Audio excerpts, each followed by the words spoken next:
Hello, welcome to PMQs with me, Graham Hughes. Sorry, a bit late getting started, so we'll jump straight in, and I'll just speed up a little tiny bit. So hopefully Clive Jones. Sorry about that, everyone. Question number 1, Mr. Speaker. Prime Minister. Mr. Speaker, yesterday evening, Royal Air Force Typhoons successfully conducted strikes against Houthi military targets in Yemen in a joint operation with our US allies. This action was in line with long-standing policy of the UK government to defend freedom of navigation in the Red Sea after Houthi attacks fuel regional instability and risk economic security for families in the UK.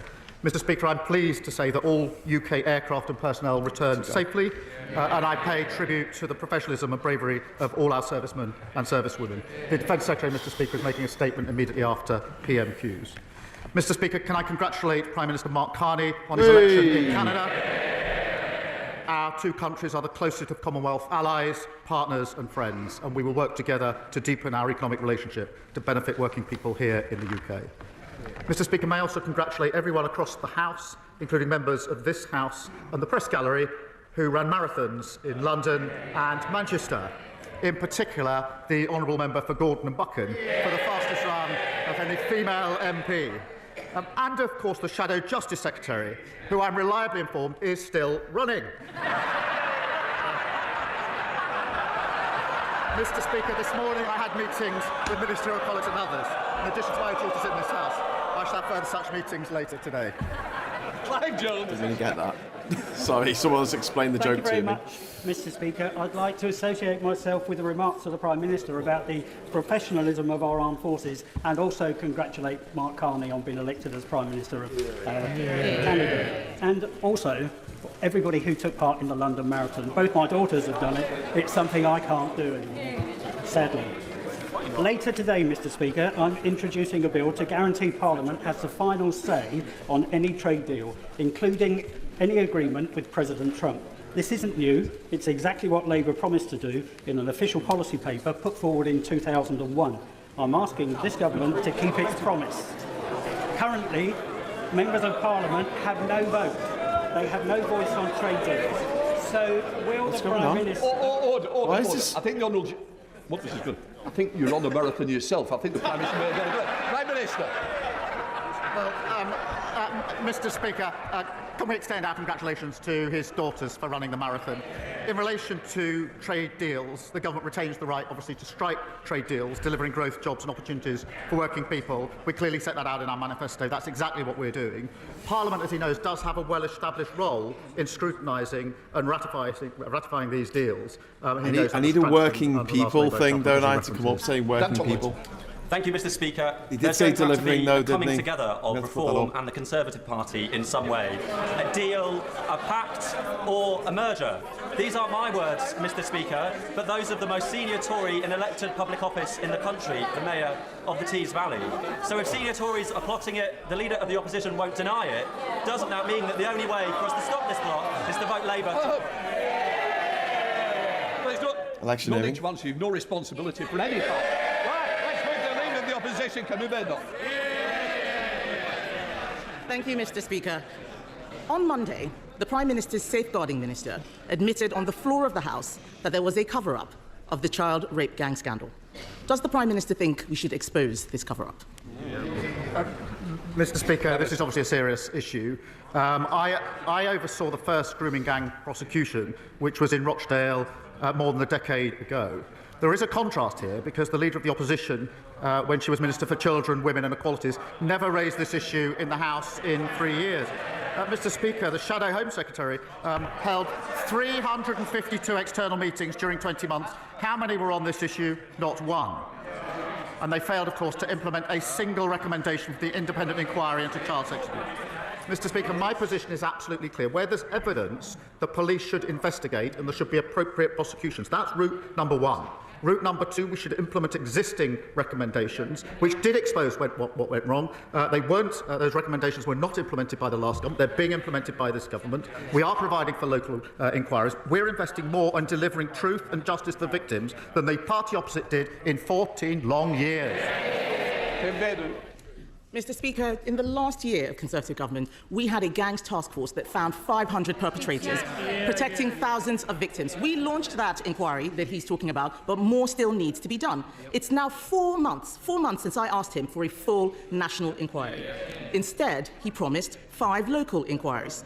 There will be one in Oldham. Will he now name where the other 4 inquiries will be? Prime Minister. Mr. Speaker, we are providing for local inquiries. This is a serious... Well, they've got so much to say now. Why did they not... Mr. Speaker, why did they not implement a single recommendation in the 14 years they had in office? We're taking forward those. There are recommendations already in place about the change that needs to be taken. They sat on a shelf under the last government. We are acting on them. This is we are true. providing for local inquiries, and we're investing more in delivering truth than they ever did. Okay, I'm just going to stop it there because he's right. Like, there's already been an inquiry and there were a load of recommendations that were given to the then Tory government and they implemented none of them. So it is a bit rich of Kemi Badenoch to be standing up now going, oh, you know, we need another inquiry. It's like, well, no, we don't need another inquiry. We need to act on the things that we were told to act on 3-4 years ago. And the first inquiry came out. We need to act on them. He cannot name a single place because nothing is happening. He stood there at the dispatch box, promised 5 local inquiries. Nothing is happening. On the last day of term, he had his minister come out to water down the promise to say they would provide funding. That is not good enough. At least 50 towns are affected by rape gangs. Places like Peterborough, Derby, Birmingham, Nottingham, Leicester, Rotherham, Rochdale and Preston. Are they all target seats? Is he dragging his heels on this because he doesn't want Labour cover-ups exposed? Where's there been a cover-up? Mr. Speaker, I spent 5 years prosecuting this case. Mr. Speaker, I was the prosecutor that brought the first case. And when that file was brought to my attention, Mr. Speaker, I noticed that one of the defendants had not been prosecuted previously. Far from covering up, I asked for that file so that I could have a look at it. On the back of that, I then changed the entire approach to prosecutions, which was then lauded by the government. We were doing the right thing and brought those prosecutions. So my record was going after where I thought something had gone wrong and putting it right. She stayed silent throughout their years in government, and so did the entire front bench. Mr. Speaker, he's not the Director of Public Prosecutions anymore. He is the Prime Minister. People want to know what he is going to do now, not talk about what he did years ago. We are asking for a full national inquiry. Andy Burnham wants a national inquiry. He's not Conservative, he's Labour. Harriet Harman wants one. The member for Rotherham wants one. All of the victims I have met want a full national inquiry. He keeps talking about local inquiries, yet they have not got going. And they haven't got going because local authorities don't want to investigate themselves. Local inquiries cannot force witnesses to appear. Local inquiries can't force people to give evidence under oath. So why won't he have a national inquiry? Mr. Speaker, we've had a national inquiry. We've had recommendations. There are hundreds of recommendations that have been made in relation to this issue. It is a serious issue. I strongly believe all the questions that we on should this. implement the recommendations that have already been made. And that is what we are doing. I strongly believe we should listen to victims, and we've been listening to victims on this side for decades and working with victims for decades in relation to what they want, which is local inquiries, and we've set those local inquiries up. Mr. Speaker, he says we should listen to victims. The victims want a national inquiry. We haven't had a national inquiry. We had the child sex abuse inquiry, which Conservatives launched. There is still more to be done. It didn't cover this scandal in detail. In Manchester, just last year, authorities were still covering up abuse. The local inquiry chair there has quit. Bradford Council, an area of some of the worst abuses, refuses any inquiry, local or national. Whether it's the streets of Birmingham or the Town Hall of Bradford, it is chaos and cover-ups with Labour councils. When will he show leadership and do the right thing? The right thing is to implement the recommendations that we've got, which is what they've palpably failed to do in government. The right thing to do is to have the national inquiries that we need, which is what the victims want. The right thing to do is to invest in our criminal justice system so we can bring people to justice. They've absolutely collapsed the criminal justice system. Prosecutions for rape under their watch, they go up or down. They went down to record lows. Investment in prosecuting these cases went down. Their record was abysmal. They should hang their heads in shame. Yeah, they should. Mr. Speaker, this is just distraction tactics. He hasn't read the recommendations, because if he had read the recommendations, he would know none of them would tackle this issue. The fact is, if I was standing where he is, we would have had a national inquiry months ago. You were. This issue is Hang personal on. for me. You did have a I national met inquiry and many you of the did nothing victims. about This is about it. the protection of children. No, it's Nothing not. else is more important. That's bullshit. You're basically saying we shouldn't do anything about protecting children today through having new legislation, but we should have another inquiry which takes years, and then we might do something at the end of that. Who knows? I mean, this line of questioning is just—it's bizarre. It's morose. In the I don't last get it. few days, Mr. Speaker, I've been to Wiltshire, Lincolnshire, Northumberland, Kent. All of them have outstanding children's social care. Do you know why, Mr. Speaker? Because they're all run by Conservatives. So this is why she's doing Conservative it. councillors make.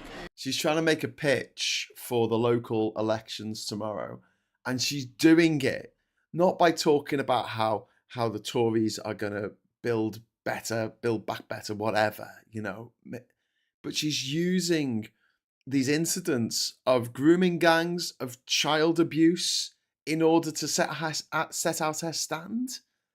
This is moral depravity 101 right here. You're watching it unfold in real time. This is disgusting. This is not the line that you want to be using to take over local councils who are in charge of leisure centres and, you know, fixing the potholes and you know, sorting out the rubbish. I mean, Birmingham it's having horrific issues at the moment with all the trash on the streets. Why is she going after that? I mean, to use this as to win some political points, it feels to me just really grotesque, but also like self-defeating, because Starmer just stands up. He's just done it 4 times in a row. He's just said, you did nothing. You commissioned an inquiry when you were in government, and then you had the recommendations, and you put them in a drawer. You just put them in a drawer. I don't. Isn't the choice tomorrow between chaos and cover-ups under Labour councils or better services under the Conservatives? She says they'd have a national inquiry. 14 years. 14 years, and they didn't do it. It's so hollow. And yes, tomorrow is the first opportunity the country has to pass their verdict on the leader of the opposition and the party opposite after the general. Have they changed? Have they learned? It's passing verdict on the leader of the opposition. We'll see her next week. Right, Daniel. Will you see her next week? Speaker. That was a better question. Mr. Speaker, I wish that the Leader of the Opposition would stop weaponising victims of child sexual Yes. points. Yes. It's damaging Thank you, victims, Nadia. And if she cared about Thank child you. protection, she wouldn't be doing that. It's Nadia disgrace, Whittam. it's a disgrace. Brilliant. Mr. Speaker, new data shows that in March last year in Hyson Green and Arboretum ward in my constituency, 64% of children were in poverty, the highest proportion in the whole of the East Midlands, and a damning indictment of the previous Conservative government. One of the proudest achievements of the last Labour government was the action it took on child poverty. Can the Prime Minister confirm that this Labour government will do everything in its power to eliminate child poverty, and that its task force has not ruled out abolishing the 2-child benefit limit, the single most cost-effective way to pull children out of poverty? Yeah. Well, she's Okay. absolutely right to raise the disgraceful record of the previous government, which saw an extra 900,000 children in poverty. I'm proud of Labour's record in reducing but answer the child question. poverty, which is what we do in Answer the government. question. And the task force is exploring every Answer the lever question. to reduce child poverty. Leader of the Liberal Democrats, Sir Edward Davey. Before we come to Ed Davey, we've got a super chat here from SG.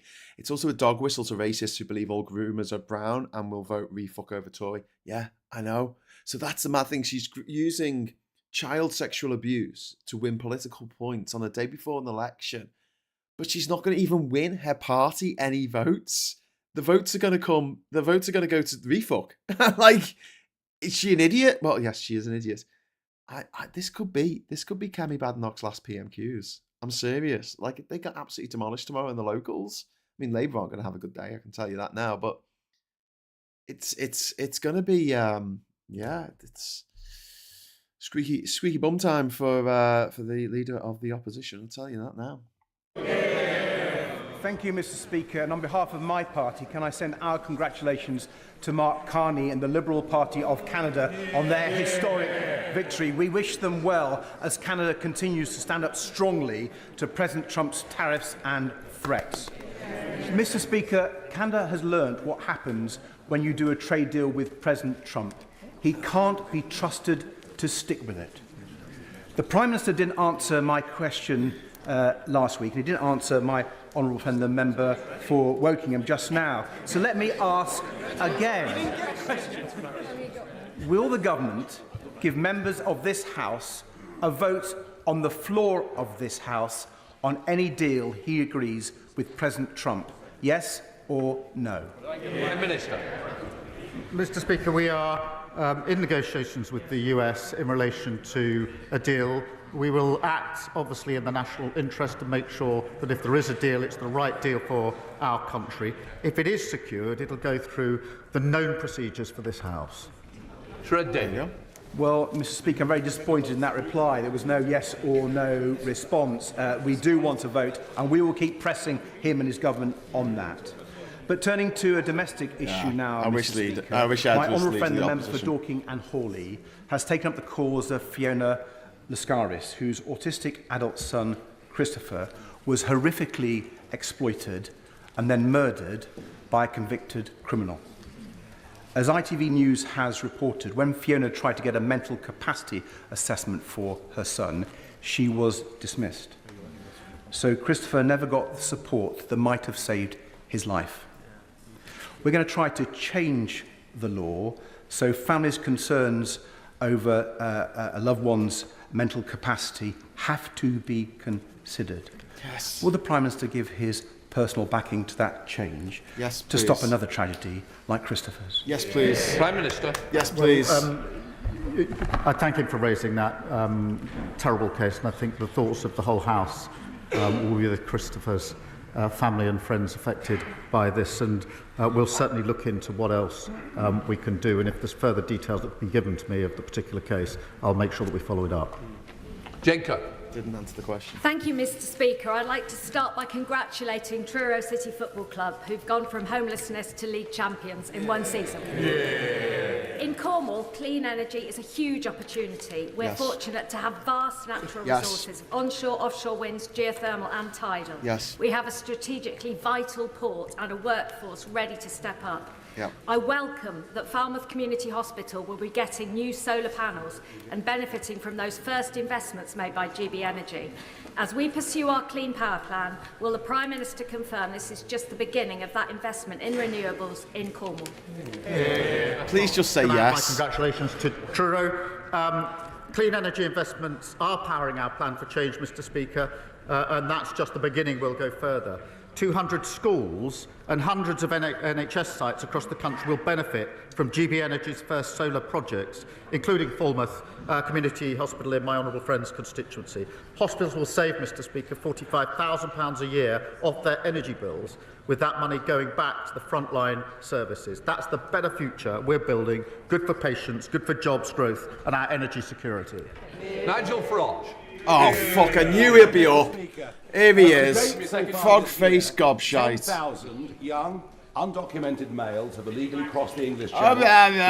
Immigrants. You're an undocumented fail. Last year. No, you're Many a documented fail. Cultures that are somewhat alien to ours. They are being housed at a cost of many billions of pounds a year.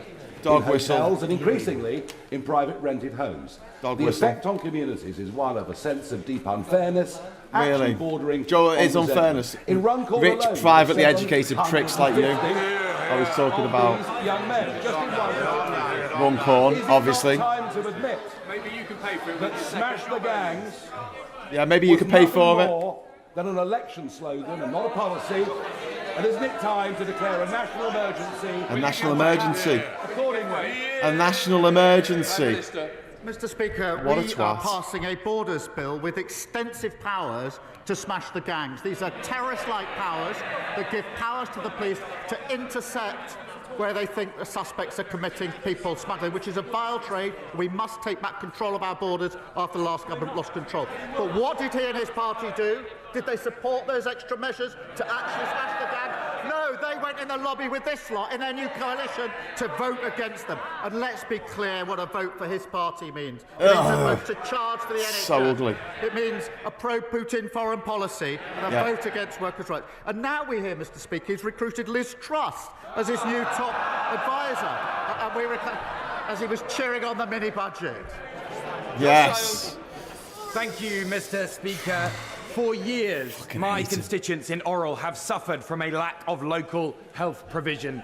But next month, that will begin to change. Josh, don't do thanks this. to a new do partnership this, that I Josh. built with our local Josh, NHS, don't do this. Wigan Athletic and Wigan Warriors at a centre for excellence in women's sport. This will be a shining example of shifting healthcare from hospitals into communities. So can I urge the Prime Minister to continue with our plan for change and ignore the member for Clacton who, for decades, has pushed to dismantle our NHS so that my constituents must pay to see their doctor. Dig it I see in. the member for Clacton complaining, but what did he say? So we're going to have to move to an insurance-based system of healthcare. His words. Yeah. If you can afford it, you pay. Not under our watch, Mr. Speaker. Nice While dig he's at busy Nigel taking there. Liz Truss's advice and fawning over Putin, we're driving down waiting lists, 3 million extra appointments delivered, and waiting lists slashed in the most deprived areas. That's 6 times the waiting list have come down, including during the winter periods. We're rebuilding our NHS, rebuilding our country of future, and delivering for working people. Liz Jarvis.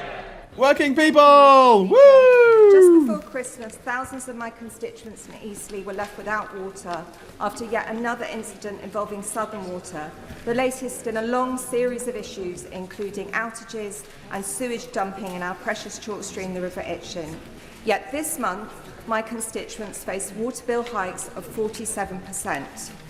Does the Prime Minister understand why my constituents are so angry about this? And what reassurances can he give my constituents that Southern Water and Ofwat will be held to account? Prime Minister.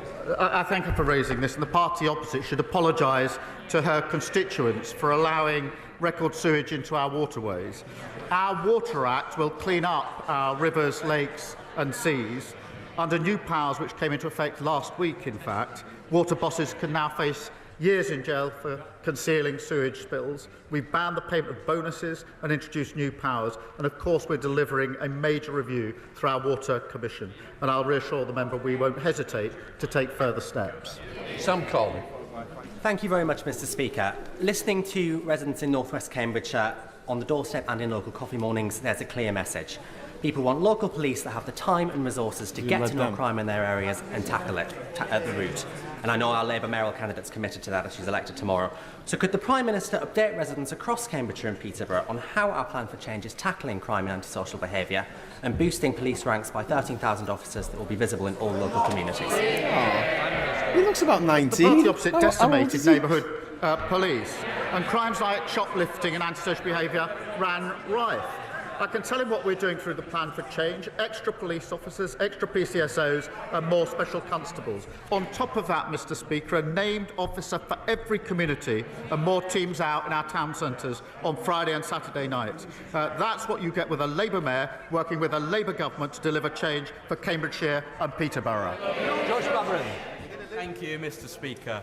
Eastbourne War veteran Staff Sergeant Pauline Cole is a veteran who sustained injuries while serving our country. She was awarded military compensation. I like this guy. But because military compensation is currently considered income by this government, her pension credit has been cut from £77 a week to just £11 a week. We've met with the relevant minister to try to address this to no avail. Oh, wow. So I want to ask the Prime Minister, with the anniversary, the 80th anniversary of VE Day just next week, will he meet with Pauline, who's in the gallery, and I, to address this injustice and to ensure that no veteran is penalised for serving our country? Prime Minister. Can't argue with that. I thank him for raising this important issue with us. We will always stand up for those who serve our country. I paid tribute to Pauline. First of all, if you notice how he hardly ever thanks the Tories for their questions because they're always bullshit, yeah. And I'm kind of saying, you're getting old when you swear that an MP can't have left school yet. No, I think it's a good thing. I think it's great. I think we should have more younger MPs. We should have more voices from more diverse places. And I just don't want it to be angry old white men for eternity. But yeah, Sam is there. It's 22. It's 22. Okay, on with the show. For her service, and I will make sure that she gets the appropriate meeting that she wants and needs to discuss her specific case. Julie Mims. Thank you, Mr. Speaker.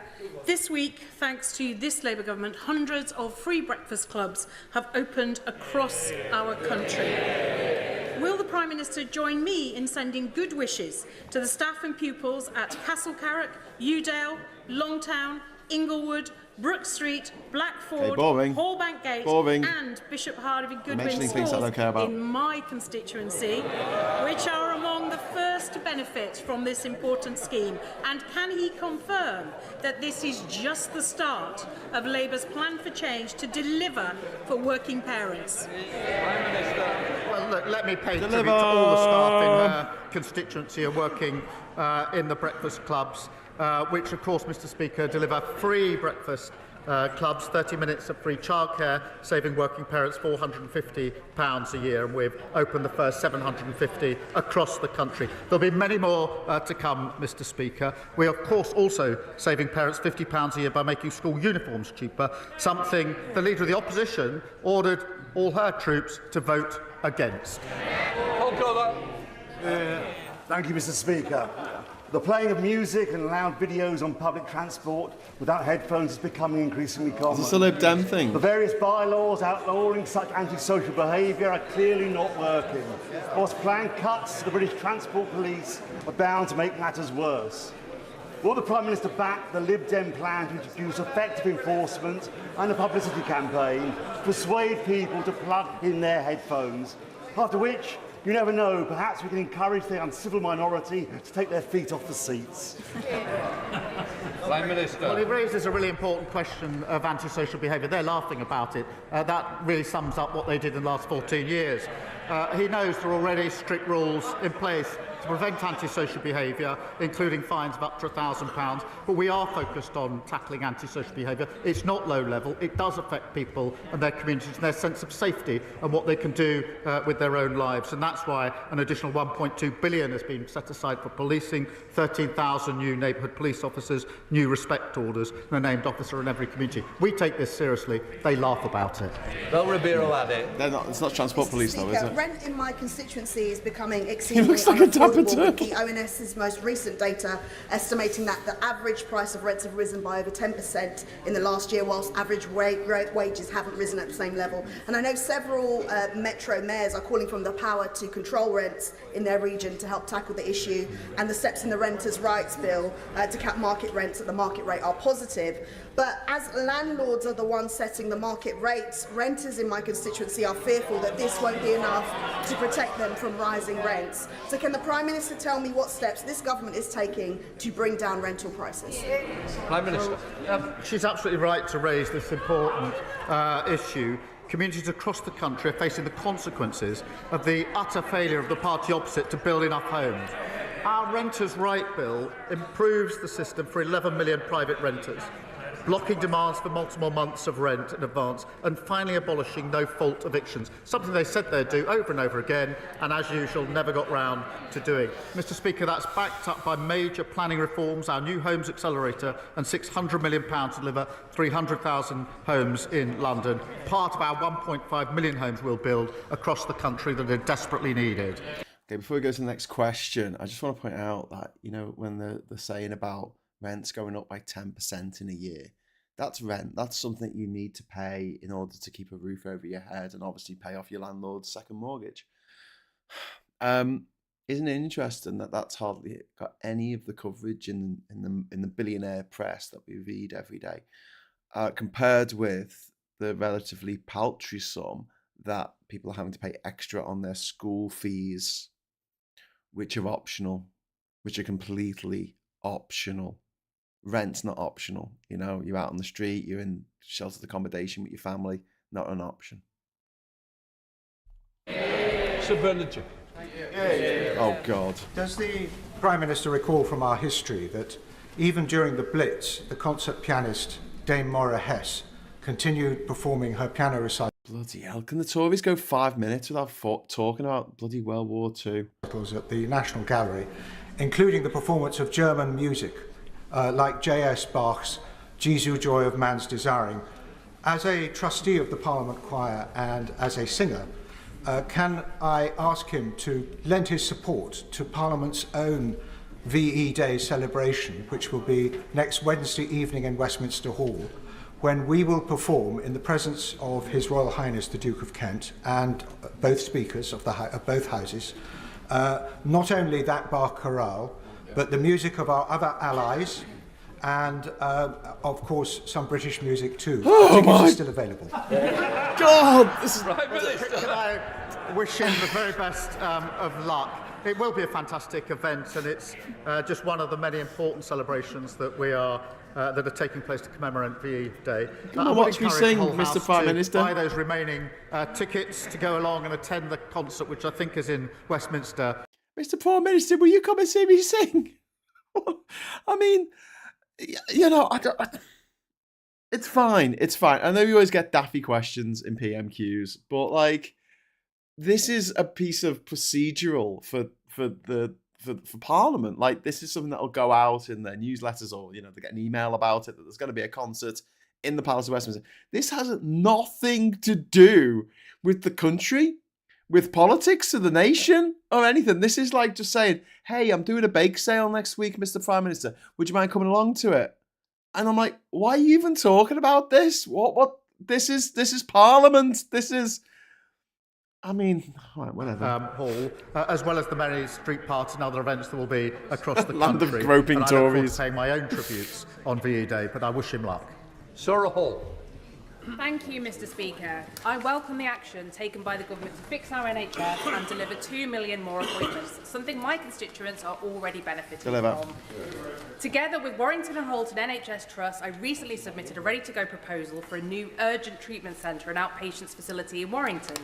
Warrington has over 200,000 residents and no urgent treatment centre. The proposal would reduce A&E waiting times and deliver 100,000 appointments every year. Will the Prime Minister or Health Secretary agree to meet with me and local health partners to discuss this transformational project? Prime Minister. Well, I'm happy to make sure that my honourable friend meets the Health Secretary. Mr. Speaker, we have got waiting lists down for 6 months now in a row, delivering 3 million extra appointments. The Further Faster 20 programme is doubling the rate at which waiting lists are falling, including in her trust. And of course, earlier this week, we froze prescription charges at under £10. There's a lot that's been done. £9.80. But our plan for change is working, getting the NHS back on its feet. Leila Moran. Mr. Speaker.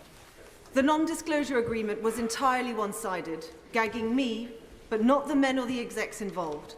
It covered not just business matters, but everything painful I'd endured. I ended up in hospital. These are the words of a victim who suffered intolerable sexual misconduct in her workplace. Does the Prime Minister agree with me and members across this House that the misuse of NDAs in cases like this are totally unacceptable? Yes. And if so, will he help us in amending the Employment Rights Bill going through the Lords now to stop this pervasive practice once and for all?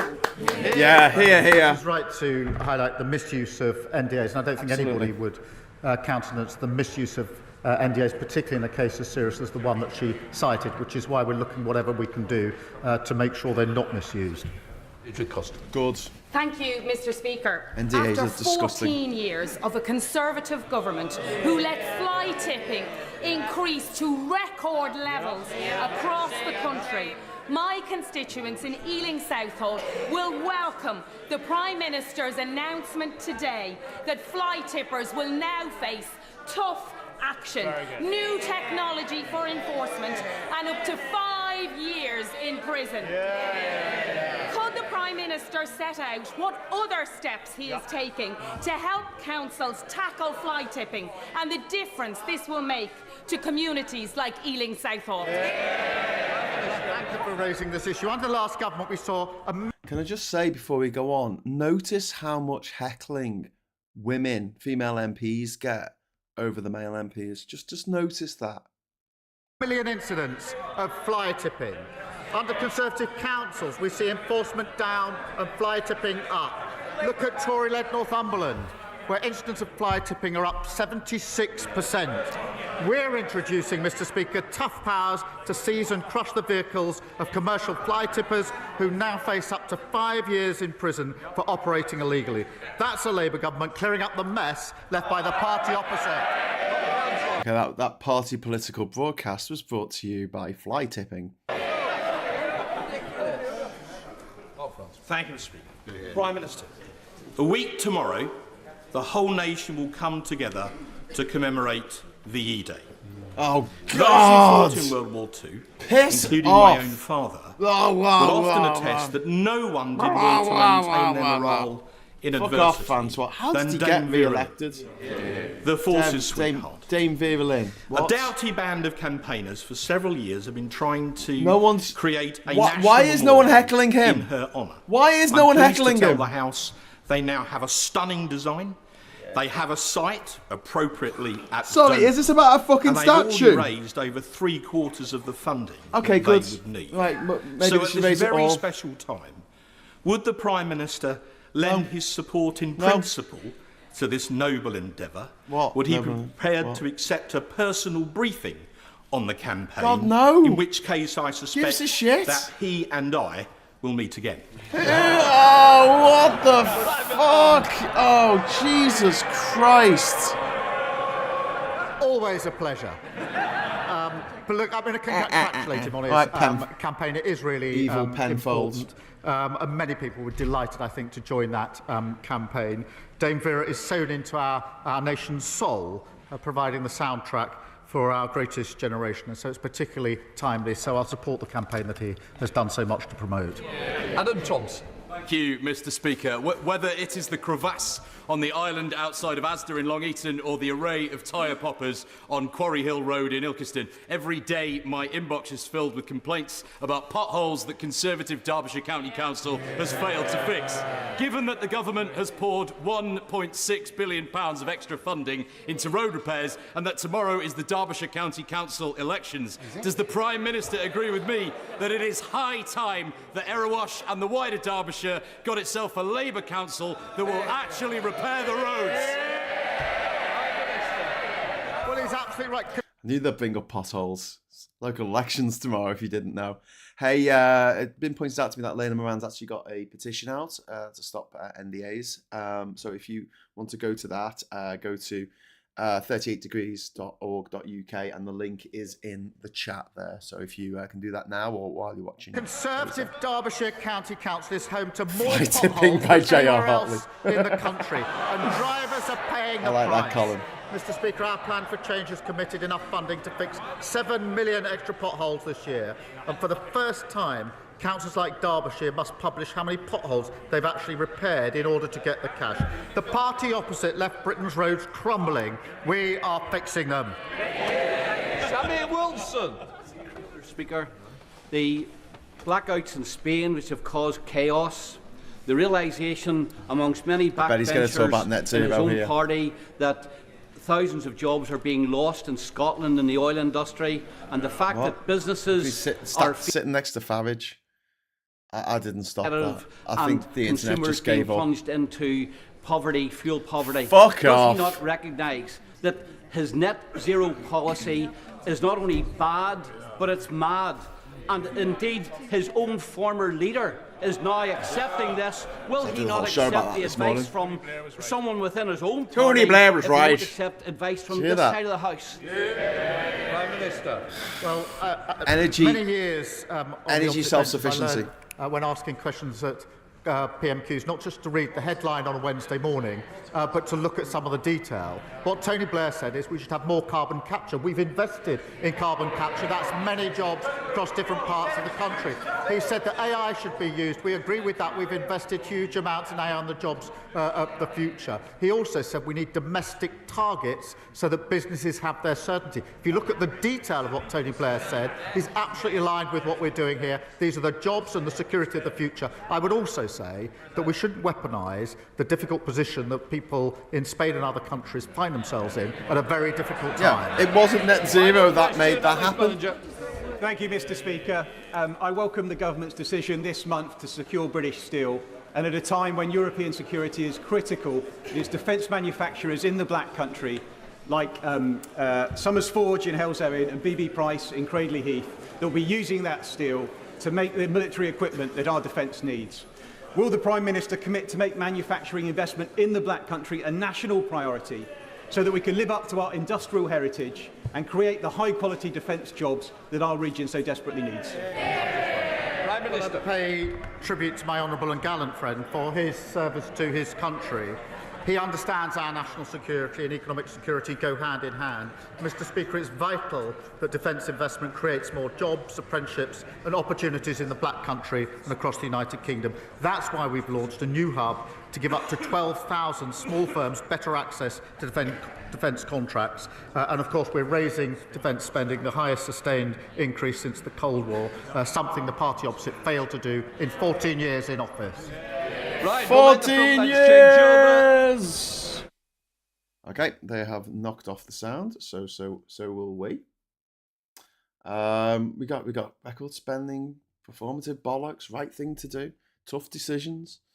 Didn't get any transphobia today, so that made a nice change. Let's head back over to the big screen. Hello, everyone. So that was PMQs. Couple of absolutely bonkers questions there, both from Conservative MPs, just asking the maddest things. Is there nothing going on in the world right now?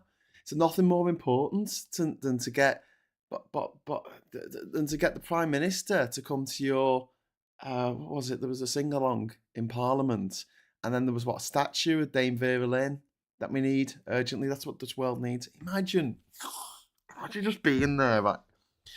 Imagine you sitting at the head of like a long table, and sitting at the table are people who represent all the problems that are going on in Britain right now, from the potholes to the domestic abuse to the fact that there's a huge waiting list to get your case seen in court. There's a huge waiting list for the NHS. We've got people living under the poverty line. We've got children going to school with empty stomachs.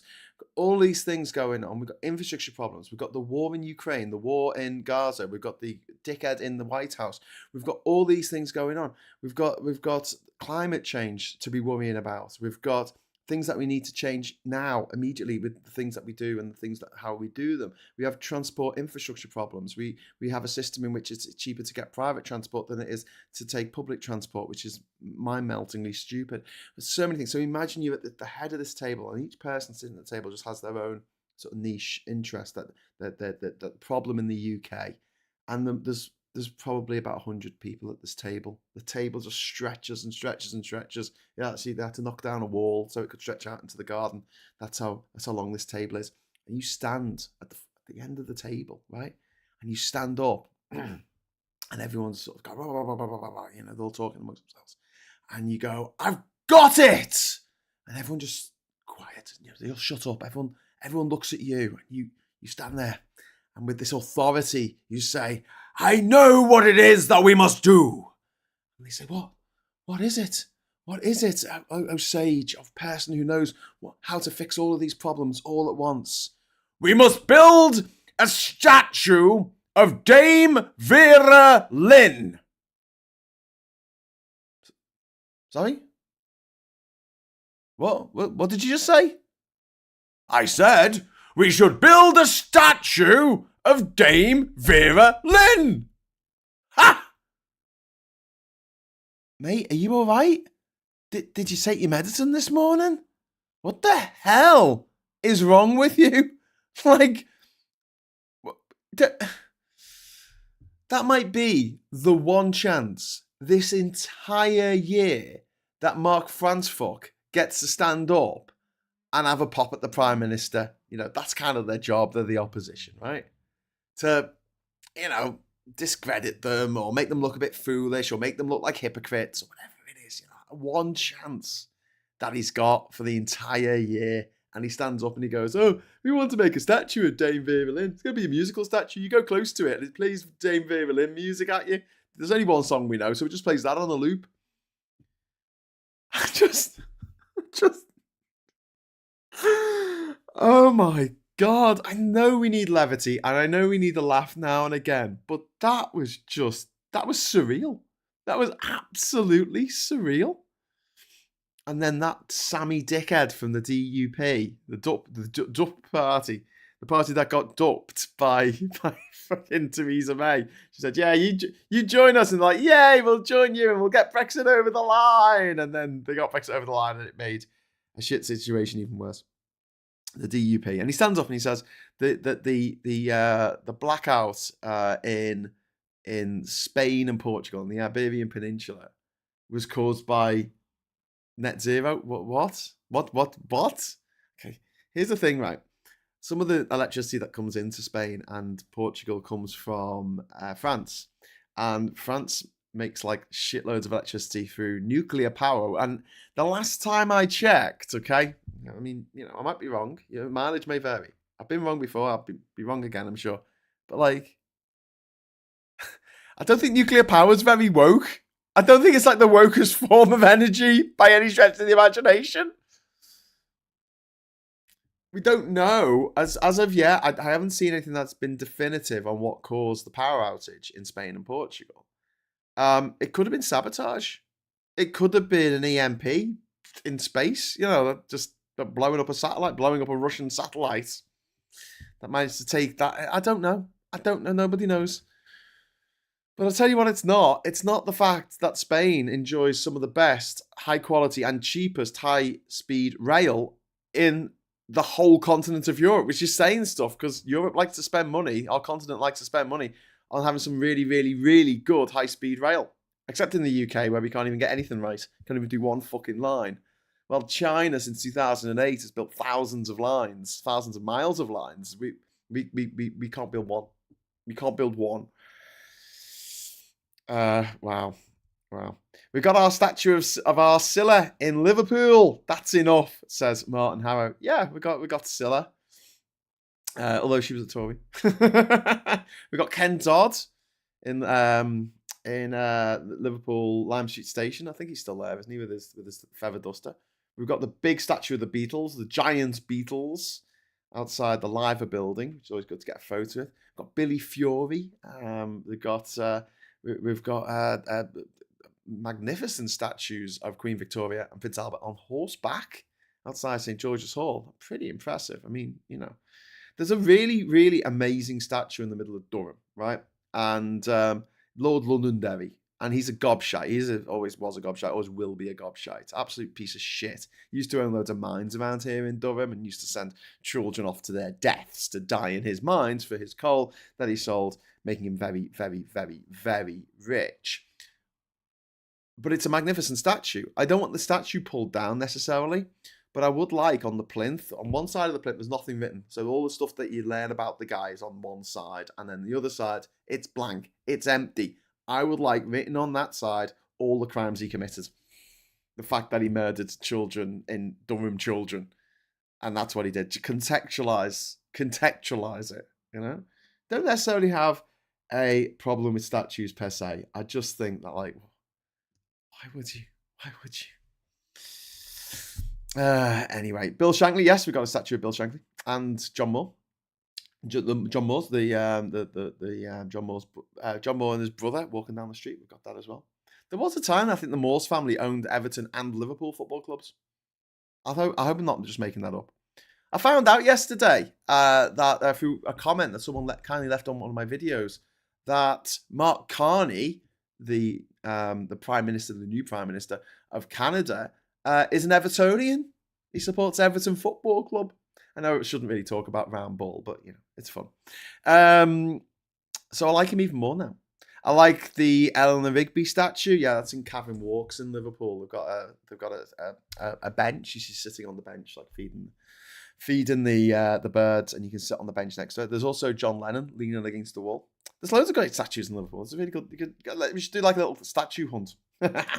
One of the things I like doing in Liverpool is, which is a bit sad, I had a little book called The Little Book of Liver Birds. I don't know where it is now. It might be in Australia or something, but it has all the little pictures of liver birds around the city. Like embedded on buildings and on street furniture and stuff like that. It's got a little photo of each one and sort of the history behind it, little carvings and brass reliefs and all this kind of stuff. My favourite one, there's one that I think it's in a graveyard in Childwall on Church Road, and I think it's a war memorial. Now normally a liver bird is a cormorant with a bit of seaweed in its mouth, and on this particular memorial, the liver bird's got its head bowed, and it's dropped its seaweed. The seaweed's on the floor, which I thought was really touching. Anyway, but I'm quite into my urban exploration, you see, so these things excite me. But yeah, I mean, the danger of putting a statue up is you might do what a leisure centre in Scotland did and have a statue of Jimmy Savile outside, which had to be taken down for obvious reasons. But yeah, the whole protect the statues nonsense that the Tories like to come out with. They want to protect statues more than they want to protect women. They want to protect statues more than they want to protect children. It's kind of disturbing. Desperate Dan in Dundee. Yeah, one of the best statues I've ever seen, just the most randomest statue, is in, I think it's Lithuania. I think it's Vilnius in Lithuania. The train station, they have a statue, a giant statue of Tony Soprano in his underwear, wearing a dressing gown. And it's there in the station. It's this giant statue of Tony Soprano in his underwear and dressing gown.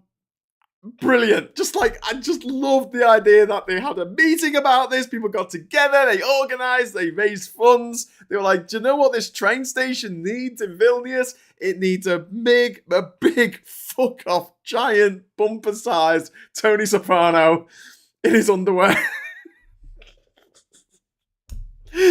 Random, but also awesome. Okay, so what's people saying that Limmy loves Scylla, he has made a career out of it, lol. John Lennon statue on Allison Road too. Yes, on the corner of Allison Road and Penny Lane. There's a John Lennon statue there as well, isn't there? I'm curious why some MPs were wearing the red badge with the white triangle, advertising their presence on YouTube or something. I thought of YouTube, Gallifreyan men. That's exactly what I thought. Like, a YouTube bill going through? I don't know. What are your options regarding the Sandcastle building in Liverpool, Graham? Used to work there for several years. I preferred the view out rather than have to look at my building. You know, like in SimCity, right? The best thing you could do on SimCity, right? The original on the Amiga. You could spend $1, right? And you'd get the little bulldozer icon and you'd press it like on a massive building and the whole building would disappear. It would just go like that. That's what I would like to do to the Sandcastle. There are loads of buildings in Liverpool that are just absolute abomination. Liverpool abominations. Liverpool is a scintillating mixture of absolute marvels and absolute eyesores, and there's sort of nothing in between. It's like when we build a building in Liverpool, it's got to either look fucking beautiful or absolutely tragic. And the Sandcastle is just one of many examples in Liverpool that is just like, who designed that? Why are there no windows? Why does it look so terrible? Why is it so blocky? Why has it got sick building syndrome? I mean, you could just look at it and go, is that a prison? Is that a prison? Is that a Nazi submarine base? Like, what is it? Why is it so thick? Why is it built like a castle, but it's not as attractive as a castle? Like, why have you done this? Why? Tell me why. And the answer is brutalism, which was a architectural school of thought that was established by a fascist. Le Corbusier was a fascist. He was out and out fascist, and he decided that he wanted to raise the entirety of Paris and just have these tower blocks for everyone to live in. He wouldn't live there. He'd live in a nice chateau in the mountains somewhere. But everyone else would have to live in a horrific building. His idea was that it would be a wonderful thing if all these people had to walk out of the same front door. And I'm like, no, that sounds like a terrible thing. That sounds like my idea of hell, having to share a front door with 500 other people. Because, you know, sometimes things go wrong. What can I say? And why should that affect me in my life, going in and out of my own front door? Anyway. Yeah, it's not a statue, but the bronze mural in Lime Street Station that tells the story of the Pals Battalion in World War I is brilliant and very poignant. It's above the entrance to the subway. Yeah, and I'll tell you what's a really lovely, poignant statue.